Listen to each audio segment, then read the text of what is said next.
નમસ્કાર, આપ જોઈ રહ્યા છો સ્પાર્ક ટુડે ન્યૂઝ। હાલ ગણેશજીનો મહોત્સવ ચાલી રહ્યો છે, ત્યારે લોકો પોતાના ઘરે ગણેશ મંડળો દ્વારા ગણેશજીની સ્થાપના કરવામાં આવે છે। ત્યારે વાડી છેલ્લીપોળ રાહુલ વામનના ઘરે 2 વર્ષથી ગણપતિ બેસાડી રહ્યા છે અને ગજરાજના રૂપમાં ગણપતિનું સ્થાપન કરેલું છે। ડેકોરેશન તેઓએ પોતે જાતે દિનરાત મહેનત કરીને કરેલી છે।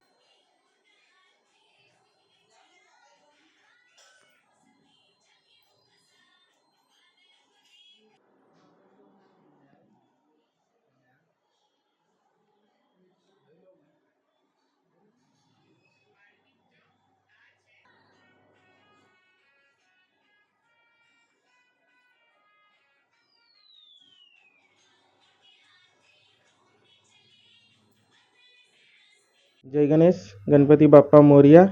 મારું નામ વામન રાહુલ કુમાર છે। વાડી છેલ્લીપોળમાં રહું છું। અમે છેલ્લા 2 વર્ષથી ગણેશજીની સ્થાપના કરીએ છીએ। મારી મૂર્તિ ઇકો ફ્રેન્ડલી છે અને ડેકોરેશન પણ જાતે કર્યું છે અમે, અને 5 દિવસના ગણેશજીની સ્થાપના અમે કરીએ છીએ।